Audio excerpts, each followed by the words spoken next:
Hello and welcome to the Treehouse. Uh, I'm happy to be here. It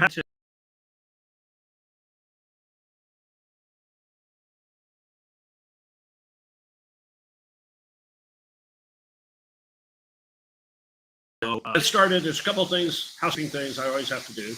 I have a couple of sponsors for the show that I have to throw that out to them. Otherwise, I get in trouble. So one is my business, Action Coach. Action Coach is a business coaching, work with all sorts of businesses to help them to grow, improve their businesses. Was talking with one particular client this week, started their business about a year and a half ago. They're on target to do over $1 million in revenue this year. So just like trajectory, awesome. A lot of fun. Yeah, doing great. So if you want to grow your business, give me a call. Love to talk with you.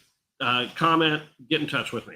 My other sponsor, it's Fist Bump. They are the producers of this show. They are key and the experts in building your reputation that turns into revenue on social media and out there. So using things like the podcast, other forms that they work with folks to make them the experts in their field. And so if you are looking to up your reputation, up your influence with those that you're connected with, and see that turn into revenue, you need to talk to Fist Bump. So that being said, Tim. Yes, sir. Tim and I have known each other for 3 years now. 3 or 4, yeah. 3 or 4 years. We played cornhole together. We do. Tim is good. I'm not. Depends on the week. We're both streaky. But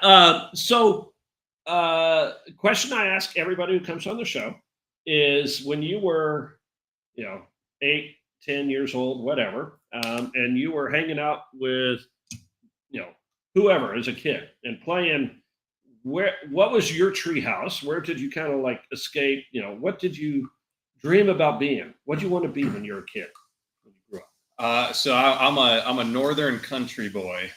Grew up in Connecticut, and my parents had 2 acres of land that was next to a closed psychiatric facility. So it was basically an abandoned, like 1,500 acre property. Wow. And so growing up, I would go on just hour-long bike rides. There's down the dirt road, through these old farm fields. And me and one of my neighbors, it was pretty normal. We would clock 20, 30 miles on our bikes. Wow. And my parents, they were understanding, allowing me to go ride my bike and explore, because it was really pretty rural area. Yeah. And so, man, I spent so much time out there, just riding bikes, climbing mountains, and doing all that kind of fun stuff. And then also, what I loved about it was the opportunity to have an idea and then experiment with it. Yeah. So, my parents probably would have been a little less likely to let me build a potato launcher, in the house, but. That was one of those fun things that back then I was able to get away with in the woods. You had a potato gun. Oh, yeah. Built out of a Gatorade bottle and a PVC pipe. With hairspray.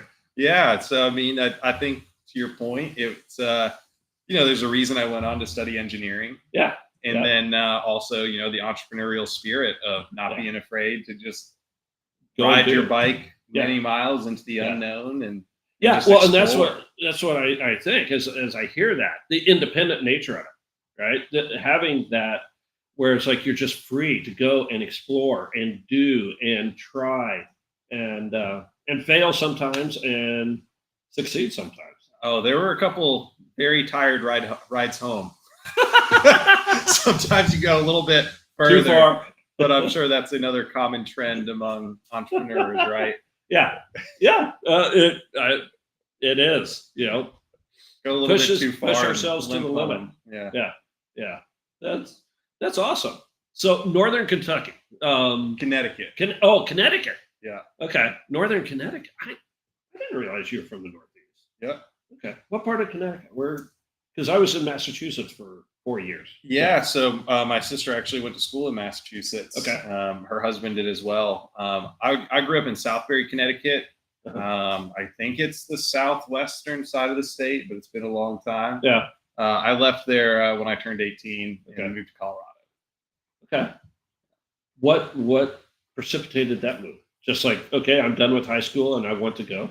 So I think around 8 or 9 years old, my parents took me to a West Point football game. Okay. And from that day, like 8, 9 years old, there was something about the military that as a kid, that was my fastest way to independence. Yeah.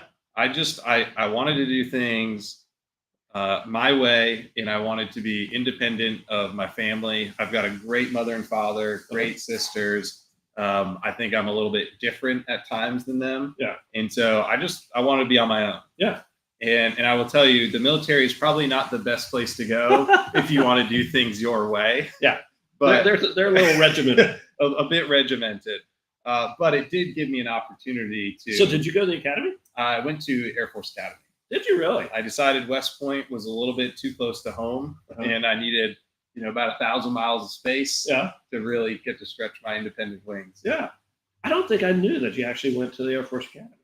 Yeah. So I was there for 2 years. Okay. Got to do a lot of great training. And then I ultimately left at the end of 2 years. Okay. And worked construction for the next 6 months. Yeah. Saved up money and then got into CU, University of Colorado at Boulder, their engineering school. Okay. All right.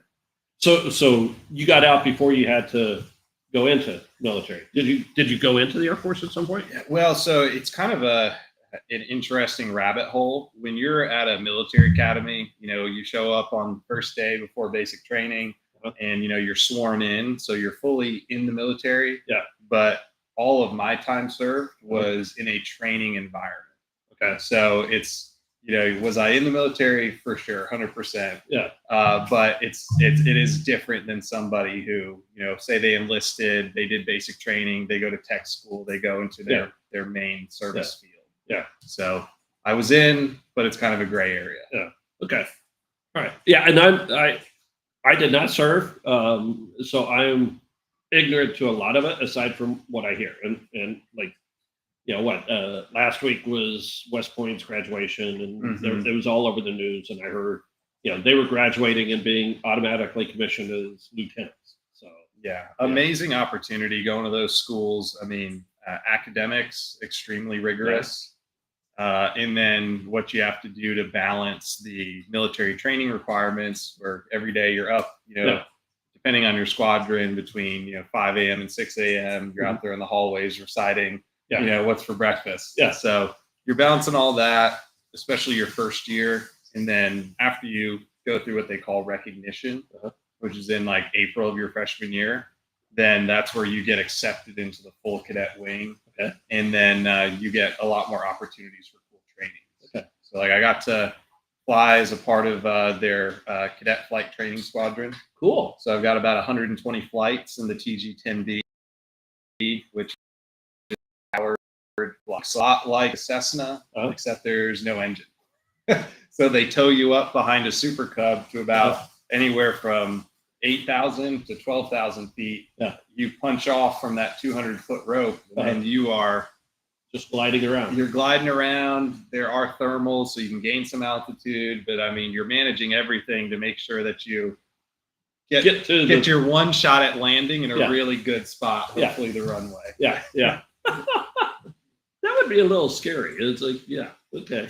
Well, I mean, the big wing gliders, I know they pick up a lot of thermals and but if it's like a Cessna 210 or something like that you're gliding down, that's not much to glide at. I mean, this had, I think you're taking me back, but I think it had like a 20-something foot wingspan glide ratio of 28-1. Yeah. But really neat lesson. Yeah. You talk about in hindsight how so many things affect us in business years later on. Two lessons that came out of that. I remember there was this guy, Matt, in that flight training squadron. I don't remember his last name. Super fun guy, super personable, really, really smart, great pilot.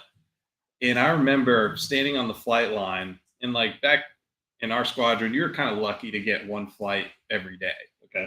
And I was watching Matt and he's getting 3-4 sorties in one afternoon or one morning at the airfield. and this guy is getting ready to graduate the flight training program early. Uh-huh. And I remember like watching him pick up flights when I hadn't even gotten one flight that day, and being a little salty about it in the moment. And a couple of us talked to him. Yeah. And he was super nice about it, but he was like, look, he's like, if you want to fly, go find an IP. Go instructor pilot. Okay. He's like, if you want to fly, go find an instructor. Go discuss your brief of what you're going to accomplish. Set a time of, hey, after you finish this next flight, I'm going to come and find you. And then we're going to do our pre-brief and go off and fly. He was really good at that. If you look at it in our industry now, I would say he was doing sales.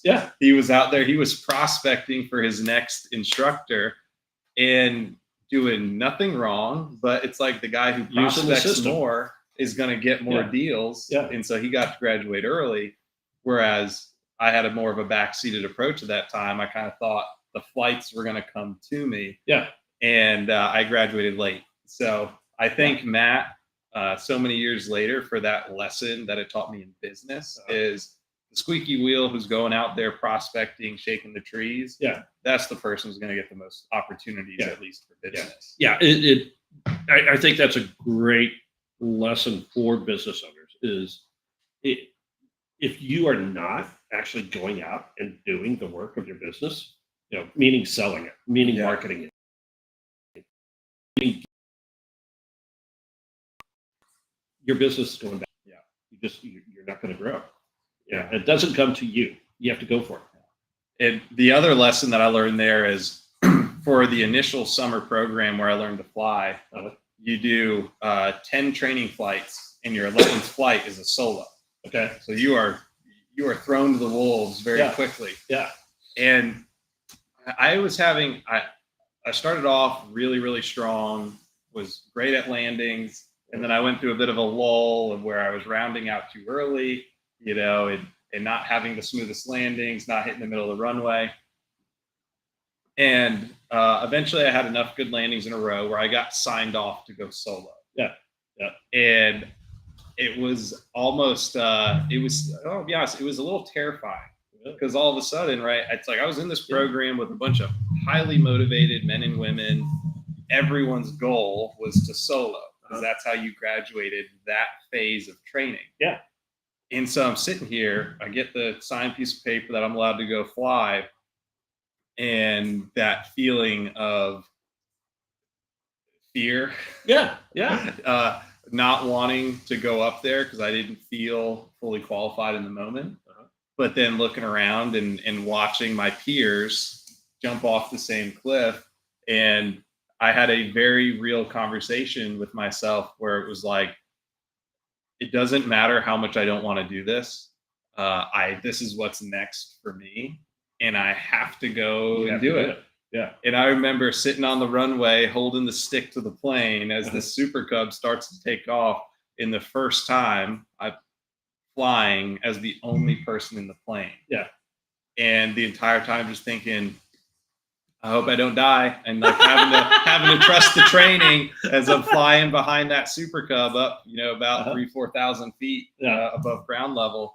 And thankfully, there is another story attached to it, but I survived the flight, and I can tell you, I've thought about that moment so many times in my entrepreneurial career. Because how many times do we get great coaching, read great books, you have all the knowledge, but then you have to take it into reality and jump off that cliff and start executing. Well, and I'm curious in that situation, and I've worked with folks who have gone through something similar to that, and there's a point where once they overcome their fear and they let go of it, it's like this almost blissful moment. I don't know if there was that when you were there, like maybe when the tether broke loose and you were on your own, or maybe you were still terrified and it was when you got back down on the ground. I don't know. Did you? I hit a point in that decision-making process where I was unwilling to come back to the ground. not having completed my solo. Yeah. And it was a moment where it's like, this is what's next, right? Yeah. I was blessed to be 19 years old, no wife, no kids. Yeah, So it's like, if I die, no problem. Yeah. Yeah. But that was, it was a real moment of, this is what, like, I am all in on making this happen, 100% focus. Yeah. I don't know that I felt bliss, but I did feel intense clarity. There was no other distractions, 100% focused on managing my radios, looking at all the instruments, making sure that I knew where I was so I could make it back to the airfield and land safely. Yeah. Interesting. Yeah. And I think that is anytime we overcome a big fear, right? It on the other side of that fear comes clarity, or comes that euphoric moment of, okay. And we also, I don't know if you ever look back, before it's like, why was I so afraid of this before? Yeah. But through that initial solo too, I got to experience some of the best leadership that I've ever seen in person. Yeah. Because my first solo ended a little abruptly. I hit the runway a little bit hard and over-G'd the aircraft. And so Merlin 05 was not on the flight line for a couple of months after that. But the process that you go through is, when you have a fail, right? So my landing was a fail. You debrief with your IP, and then you have to go. In my case, I damaged an aircraft. I had to go talk to the colonel who owned all the aircraft on the base. Yeah. And I'm sitting in this debrief. Probably weren't the first one to crash an airplane. No, I imagine that happens in flight training squadrons. Thankfully, too, the aircraft did eventually make it back out. Yeah. But this colonel, he listens to me. He's not right. I just caused thousands of dollars of damage to an aircraft. Yeah. And instead of this guy scolding me, he tells me, he goes, look, he's like, you're the student. He's like, at the end of the day, you made a student mistake. Yeah. He was more concerned with figuring out what I had done wrong so that he could then tell my IP how to correct it, get me to go take another training flight and get immediately back in the air. Yeah. And so I feel bad for my IP Cal, because he honestly got a lot more of the yelling than I did.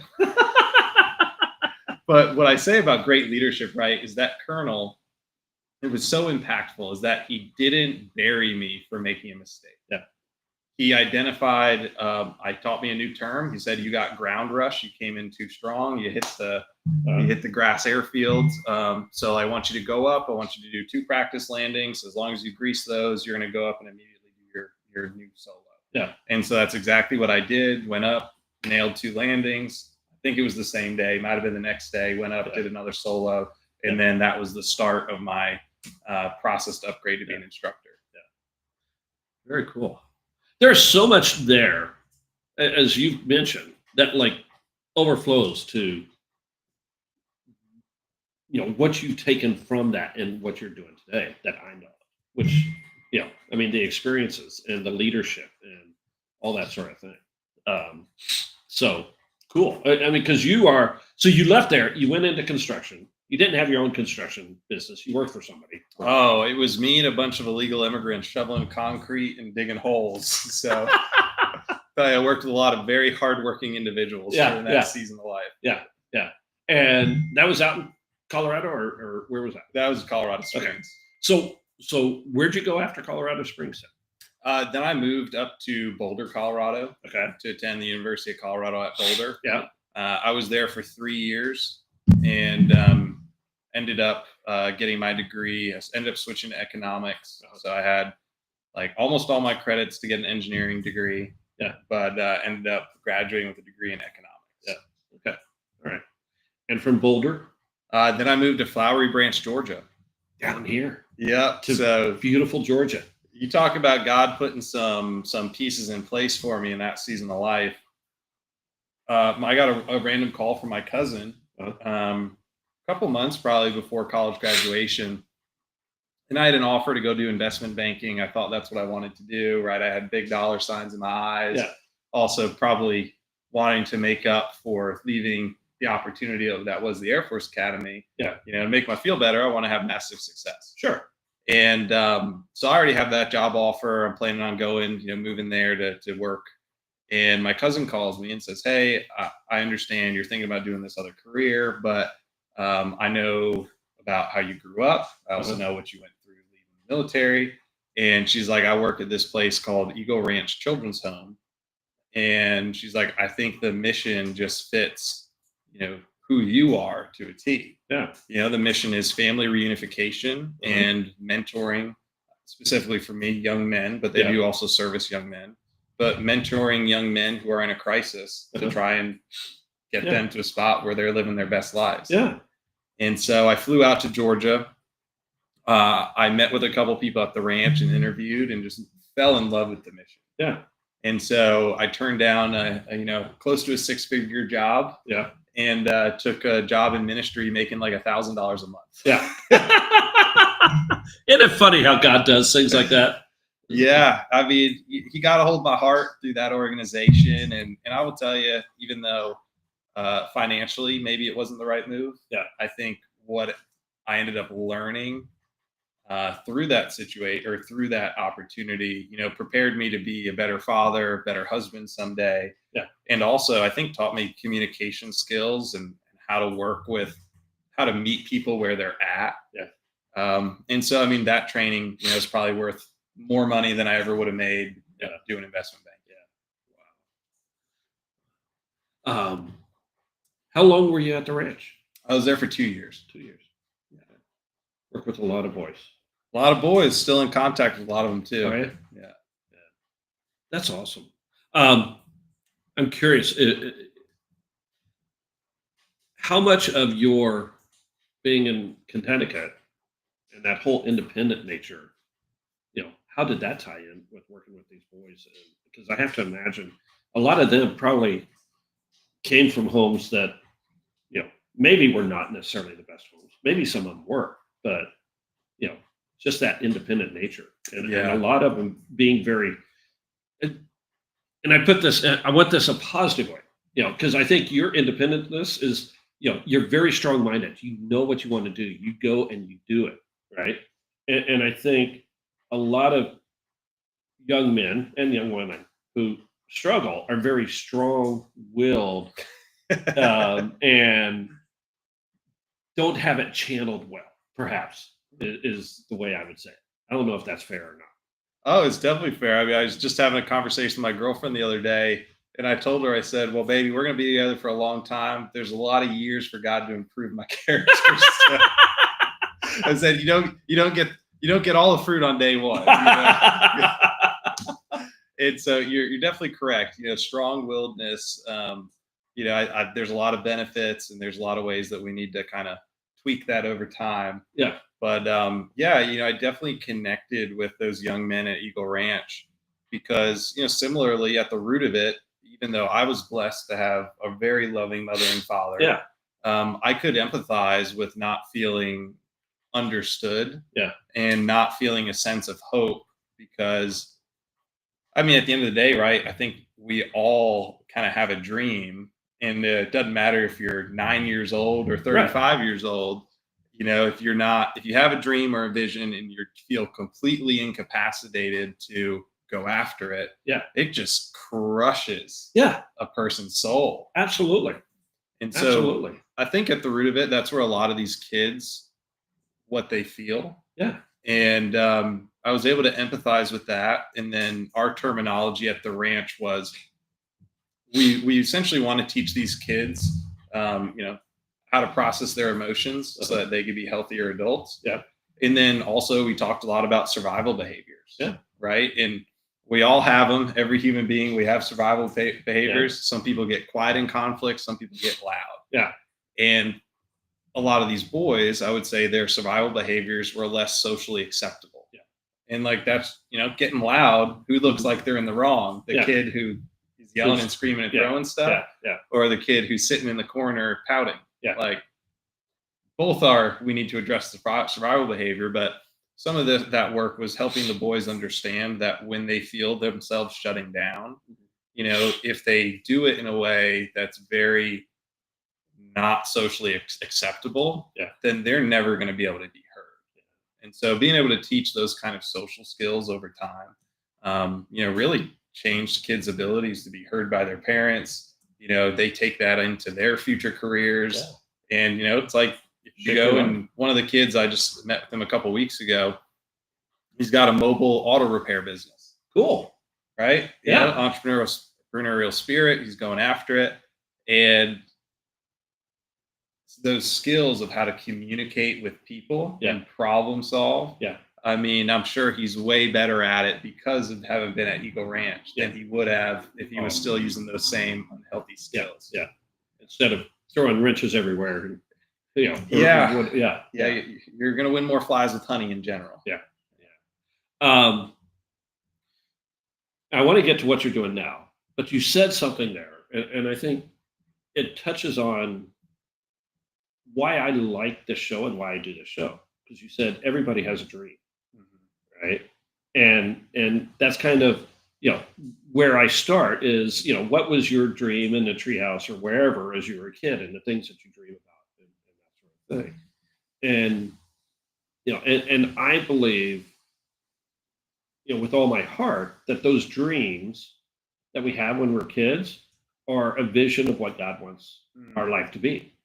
Right? It's we may interpret it in a way of some sort of child play game, but I think it's something that says, like for you, I want you to be this strong, independent person who is going to be going out there. And so putting you in this place where you're able to express that dream and begin to live that dream and do that. Right. And I think the idea that when people lose their dream or their dream gets crushed, that's sad. And I got to tell you, Michael, like I feel extremely blessed that I get to live this life now of being self-employed, growing into a business owner, because I wasn't always in that position, right? Like my first true professional job after ministry was I did engineering. It was a great paying job for, a guy being 25, 26. But, I went through a situation where I came home one day, caught my now ex-wife cheating on me. And on that day, I made a commitment to myself that I would not lose a year of my life because of what that individual was doing. And because when I left, made that decision to leave the Air Force Academy, I struggled for an entire year of finding direction, dealing with failure of I had blown that opportunity. Also just feelings of not knowing where to go next, complete lack of direction. I had only pictured since I was 8 years old, the life in the military. And so when I went through that situation with my now ex-wife, my decision was that I was going to choose to survive because I knew that a man at some point was going to come into my life and say, hey, my wife's cheating on me. And because I was low. During that season of life, I was just struggling, as distraught as you would expect a man to be in that situation. And it was a true mental choice to survive. And I was so low, I couldn't survive due to my own power. And it literally took me back to that Air Force Academy survival school training of where, they beat into your brains of when you're in a prisoner of war situation, you are to make every effort to escape. And part of that is because they know that you making efforts to escape is going to support the other people who are in that prisoner of war camp and further boost their hope of survival. And in those situations, the largest determining factor of survival is hope. And so I was like, you know what? If I can't commit to surviving for myself, then I'm going to commit to surviving for this future man. Didn't know who they were, but this future man who was going to come to me with that problem. And so that night I signed up for real estate school. And I got ended up getting my real estate license, and then ended up quitting my engineering job Yeah. and going full time into real estate. Yeah. And it was a huge. That was what? That 4 was years ago? 2018. Okay. A little bit longer. Yeah. And just that, I don't think I ever would have bet on myself, not through a lack of desire, but just, it's like when you're starting to think about providing for your wife, future kids, the need for stability is very high. Yeah. And so it was like, all right, I'm going to find the silver lining. The silver lining in my life right now is, you know what? Well, this person is living with this other guy, and then I'm going to hope that she has a miraculous, experience with the Lord and realizes she's married. Yeah. And yet, if she doesn't, I'm not just going to sit on my butt and not build something else for myself. Yeah. So by the time we actually, got divorced, I had already started my real estate business. Yeah. And was moving ahead full force with that. Yeah. And, that was my large motivation for my first, 2-3 years of business, was the way that I was able to get to a place of forgiveness was I said, well, God, I'm giving you to her. Yeah. Legally, she's not my wife anymore. Yeah. In my opinion, how I read the Bible, I think I was justified in filing for divorce. Yeah. And that means that I was giving her back to God. Yeah. Not my responsibility anymore. Yeah. So I really don't have any opportunities for justice or for revenge. Yeah.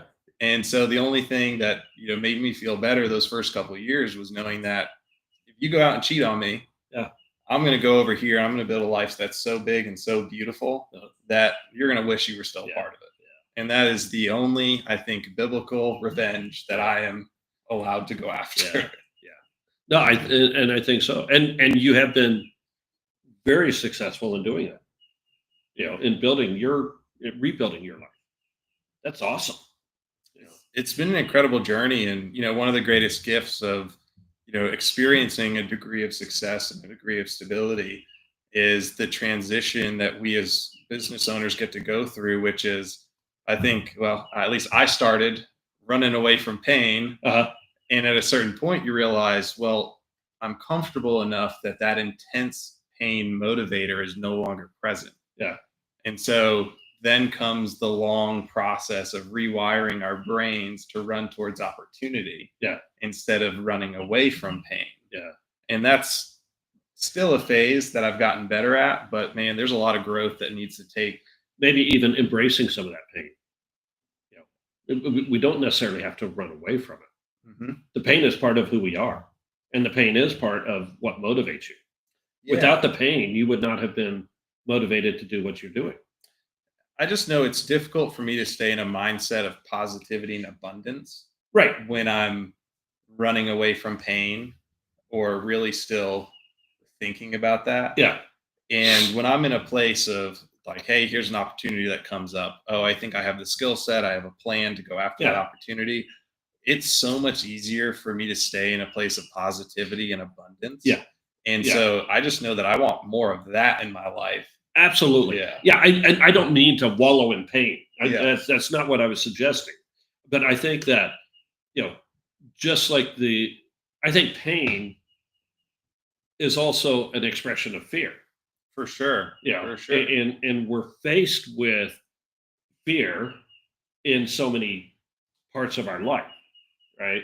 And fear gets expressed in, through pain, through anxiety, through anger, through all of those sorts of things. But I think behind every one of those emotions that we have is this base fear of sure. something, right? Yeah. And so it's, I think you overcoming it is you overcoming that fear. I'm not afraid of that anymore. I'm not, that thing that was painful, I can let go of it because that's not holding me back. I'm not afraid of it. But it propels you, it accelerates you to that thing that you want to get to. Oh, there is no motivation like pain and anger.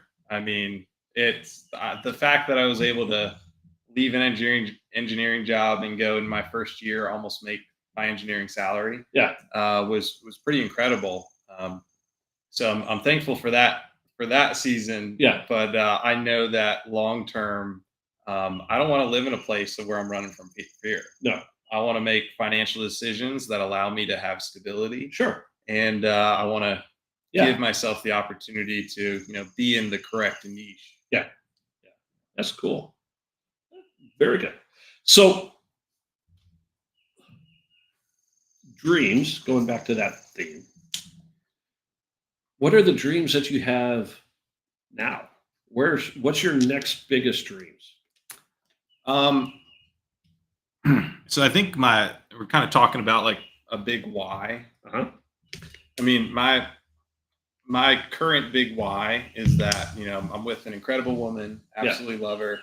And, I'm excited. She's a lot of fun. She's great. And I'm excited about having kids with her someday and raising a family. Yeah. And so my big why right now is, my goal is when we have kids, I want to be financially set to the point where Sarah has the ability or the choice of whether or not she wants to work. Yeah. So if she's incredibly successful, if she wants to continue working, she has absolutely. She's got a great career on her own. Yeah. But I feel like, that's my big why is I want to at least give her, as my future wife, the opportunity to say, hey, I want to stay home and be a mom. Yeah. And that, dude, there's got to be some growth for me to get there. So that's my current driver. Yeah. Well, good. And when is that? I'll put you on the spot. Yeah. A year from now? We're still figuring. I don't think it'll be a year from now. I know a good thing when I got it. So. That's exciting. Yeah. Good. Good. I also know you're doing some other things in the whole real estate world as well. And that's part of you becoming able to do this. Yes. So what are some things, because you're moving out of just being a real estate agent into, you've got this dream of this other stuff. So tell me about that dream and what you want to do there. Yeah. So, I still do some regular real estate sales of representing buyers and sellers.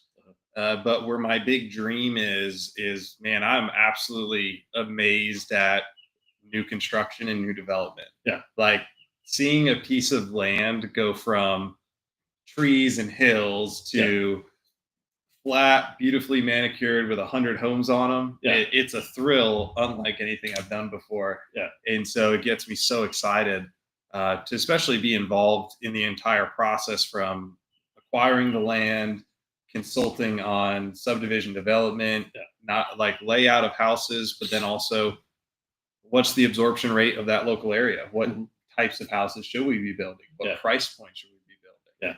Yeah. And then getting to assist in going through the fundraising and then ultimately, closing that deal and then selling the houses off one by one. Yeah. So we've got one development, two developments now in Smith Lake in Alabama that represent the developers. Yep. And one of them is probably going to launch in January, and it's going to be about 100 homes. Okay. And then the other really exciting development opportunity I have coming up is in South Georgia, just across the line into Alabama. And got a buddy who's building an airport. Okay. And so we're going to sell about 15 T hangars. Which getting aircraft hangar space in Georgia or Alabama right now is, I think the waiting list at PDK is like 11 years to get a hangar. So that'll be a really fun, fast-paced project. Yeah. I had no idea that flying it was that way. It's insane. And just if there's any investors watching, my buddy who's building them, he bought one over near Peachtree City last year for $135,000, and less than a year later, they're selling for $235,000 a hangar per hangar. And so it's a really exciting opportunity for pilots and investors to get involved, because if you look at the demand for aviation real estate right now, it's at an all-time high, and there's physically just not enough hangar space. I was goofing around the other night looking at planes. It's like, dreaming. It's like, wouldn't it be fun to have a plane? Had no idea that even if I could afford a plane, I'd have this other issue that I have to deal with before that. It's a big problem, and a lot of people are actually. I just talked to a guy recently. He purchased an airplane. He purchased a Cirrus, which is a very expensive airplane. Yeah. Because he needed the hangar, and so that airplane was hangared and held in an LLC that owned the hangar. He bought the package. Yeah. Took the hangar for himself and sold the plane. Because that's how hard it is to get hangar space. Gotcha. So he wanted a different plane, but he bought it as a package deal and liquidated the Cirrus. Exactly. Yep. I mean, if you got the money, pay $600,000 to buy the hangar and plane, and sell the plane for $500. Good for him. Yeah. Very cool. Yeah, that's really exciting. Doing that and moving into land development. That's It's fun, and I've got a couple other builders locally in Georgia. Yeah. Where I'm in. I'm currently consulting for several smaller subdivisions. Yeah. Because what the Atlanta is so built up. A lot of times, what we see locally is someone will buy a 10-acre parcel and put 7 houses. Yeah. Right. And so those are really my bread and butter type of clients. Yeah. Because if you work for the DR Horton or Pulte, they're going to have their own sales team. Yeah.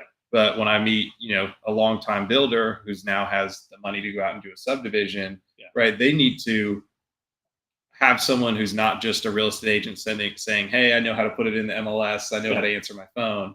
Right. The value there that I'm able to bring to those clients now, having gone through two of these subdivisions, is, what's the land worth? How much is it going to take to get it prepped for building? What's the process like to get it rezoned if necessary? And then also, let's run your profit analysis of, if you want to build these homes, how much money are you going to walk away with? Yeah. Because I know guys who build $1.5 million homes and don't make any money. Yeah. I'd rather build a $400,000 house, make my 20%, and be profitable. Yeah. And so I'm now able to bring that experience to those types of developers and really walk them through not just the land acquisition, not just the sales, but everything in between. And I think that right gives them all this information they didn't even know that they needed. Because they know how to build an incredible house. But in terms of doing a subdivision, there's so many more factors and so much more money that's involved. I'm able to help them outline a plan of how to go from raw dirt to profit in the bank. That's awesome. Well, and I think, and you also mentioned this a little bit earlier. I think one of the things that we've talked about over the years is you continue this learning process. You've always been engaged in learning about whatever it is in your industry. I know you've worked with coaches, and I know you've done things. So how important is it for you to stay on your game and to continue to learn, what's happening out there? It's critical. I mean, I think in my journey of being a business owner and being self-employed, there's always a different opportunity for improvement as we track our pipelines, right? It's like, are we having a conversion issue, or are we having a closing issue? Yeah. And whenever a pattern starts to develop, like, you're self-employed. I could either allow this problem to continue for months and make less money and eventually go out of business. Or I'm willing now to pay somebody to help me learn that new skill set. Because I can then shorten the window from 6 months to sometimes 2 weeks. To me, it makes financial sense. Why would I give up $10,000 a month for 6 months when I can pay someone $2,000 to solve my problem in 2 weeks? And so, like, I see it as, I'm always trying to identify people who are top performers in whatever I'm weak at. And then if I can pay them to get just in their sphere. I mean, dude, some of the advice I've gotten, I can tell you this year, I've closed 2 deals that I probably would not have gotten to the closing table had I not hired a coach who was specifically working with me on scripting. He said, "Hey, Tim," he's like, "your heart's in the right place. You know the nuts and bolts, the right things to say." He's like, "But how you communicate it changes everything with your clients." And so just through literally every day for the last 6 months, I script practice of going over, hey, price reduction conversations, how to present offers, how to go on appointments. Hey, when we're reviewing inspections, how do we do a good job of consulting our clients and protecting their interests, and also empowering them to make the choice that's right for their family. And all of those things I think I could do before, but the level, because of the coach who said, hey, I sell 200 homes a year. Let me teach you how to say what I say. It is amazing. And yet there are so many who feel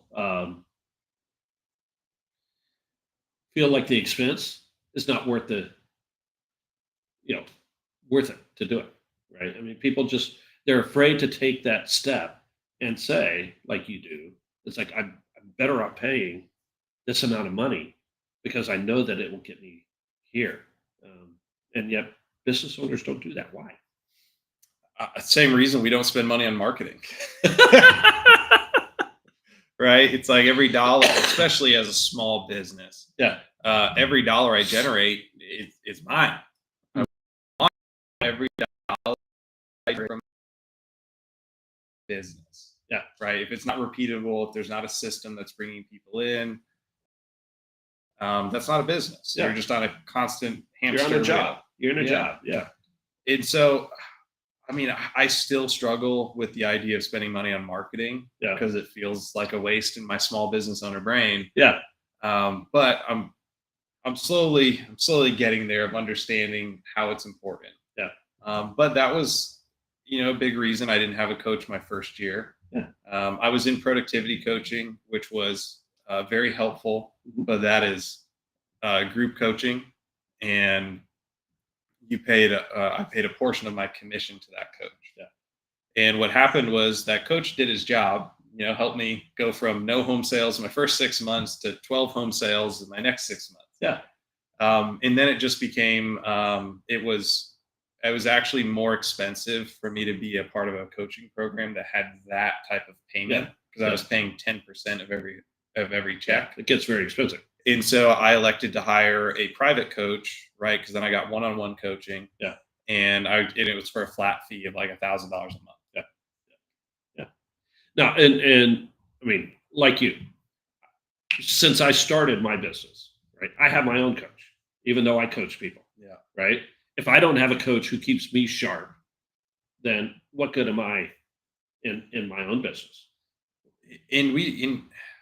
What's so incredible about having a good coach, because my first coach is this guy named Robert Doyle, absolutely incredible man. He's been doing it for like 35 years or something. But like when I got licensed, right, I came into Keller Williams with a wife who was cheating on me. I felt like a complete failure. I didn't even feel good enough to keep my wife attracted to me. And so like all-time confidence at a low. And every single day, this guy, Robert Doyle, I'd walk into the office, he'd greet me loudly with energy, and he'd go, Tim, nobody who consistently shows up and does the right thing ever fails. He's like, have you shown up? Are you making good decisions? Are you doing the things I told you to do? Are you prospecting? Are you following up? Yes. Cool. Then like, I don't know if you're going to be successful today, but I guarantee you, if you show up every single day and you make good decisions, your success is nearly guaranteed.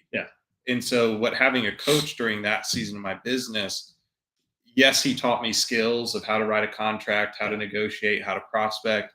But what that coach specifically did for me is he allowed me to draw from his strength and his wealth of knowledge to then, build some faith in myself that I wasn't just spinning on the hamster wheel.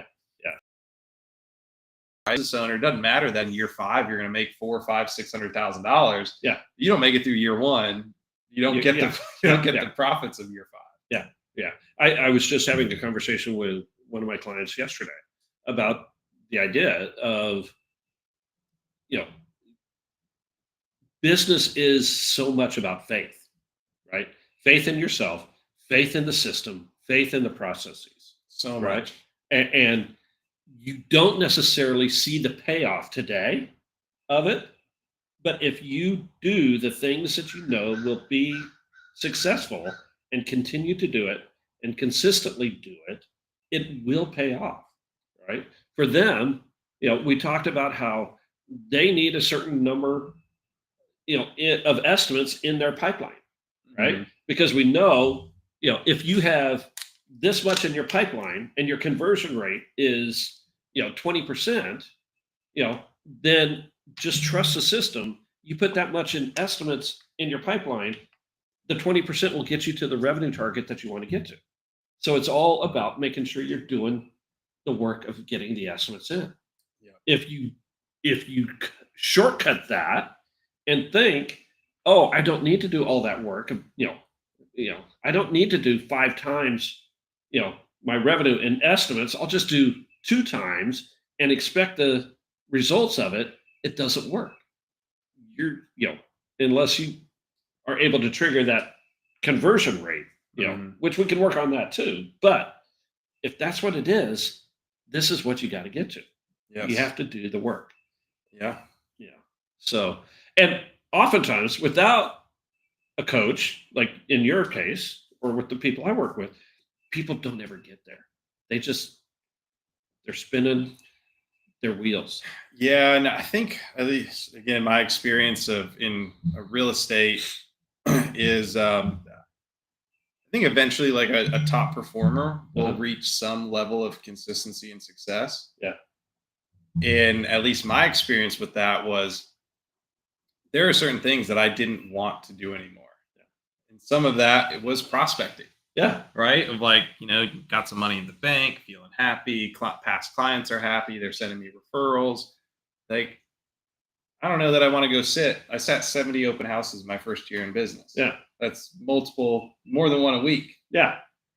And I didn't want to do that. I wanted time. Some of it's wholesome. Wanted more time with my family. Yeah. More time to rest and recover. But Play then they're in play cornhole. But then there's the other side, and this is where coaching has helped keep me focused, is also having a certain level of stability. There are certain things I just don't want to do anymore. Yeah. That, guess what? I don't have a business if I don't do them. Yeah. And sometimes, it's great to have friends who empathize with you. Yeah. But like, unless my friend is going to pay my mortgage, then like I also need that coach who says, hey, Tim, I'm so sorry that you had 2 terminations this week. I'm sorry you didn't get that listing you went on, that appointment you went on last week. But like, here's the reality. You got 3 people in your pipeline and you're soon to have no money. So and prospect. And either you're going to have to do it or you're going to have to hire somebody who's going to do it for you. Yeah. And that's how it goes. And also, right, lesson learned through business of trying to hire somebody to do what I didn't want to do in terms of cold outreach for prospecting. Doesn't go real well.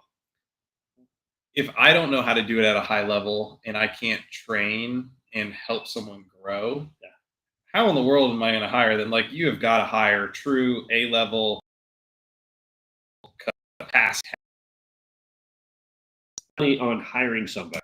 But here's also the reality is, like, if you can't afford that A-level talent, well, how do you get started? Yeah. You have to get really good at it yourself, hire an inexperienced person or B-level talent, and then develop them into A-level talent. Yeah. So as we wrap up, been a lot of stuff here. And I told you beforehand, kind of weaving things in. And and thinking about, you in Connecticut and being that strong person and experimenting and all, and how that has, I don't know if you see that, but it's like, from who you were as a child, you're living your life, you're living that dream, which is pretty cool, I think. Dude, it's been an incredible experience. And, Sarah and I had breakfast this morning, we were sitting there, and I was literally the conversation we had this morning. Yeah. Is I was telling her, I was like, if I look at what I've accomplished in the last year, if I look at what I've accomplished over the last 7 years, bought a beautiful house, get to see family pretty frequently, go on great vacations, have paid off debt. It's like in a great position. I should be very proud. Yeah. And I am proud of my house. I'm proud of my lawn. And I'm proud of those things I put a lot of time into. But there's still that part of me that I wake up every day and I think, you have to go and prove to the world that you're not a failure. And you talk to a lot more entrepreneurs on a daily basis than I do, but that's something that I'm currently struggling with. And I wonder if that's a common thing for a lot of entrepreneurs, that they constantly feel like they have something to prove. Yeah, they do. And so then learning how to live with that and staying in a positive and abundant mindset, that's really the journey. It is. And that's it, and it is part of the journey.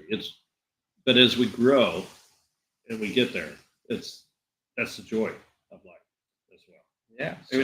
When talking about faith and entrepreneurship, when I think, I sometimes try to get deep. Yeah. Okay, God, what's my purpose? Yeah.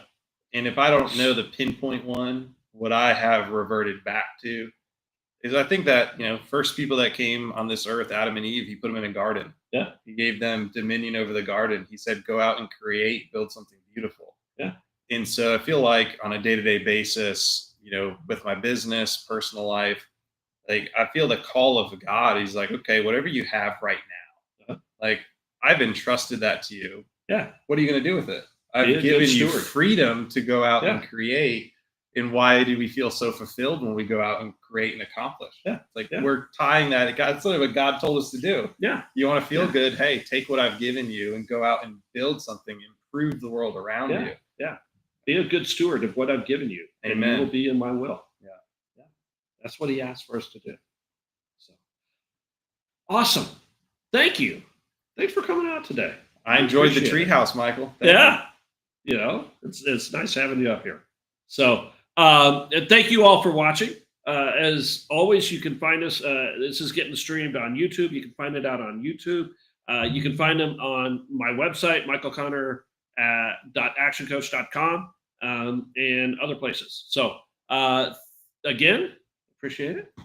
Yes, sir. We'll play cornholes here soon. I think Next in Thursday. next Thursday. We're going to be right out here playing That's some right. cornhole. So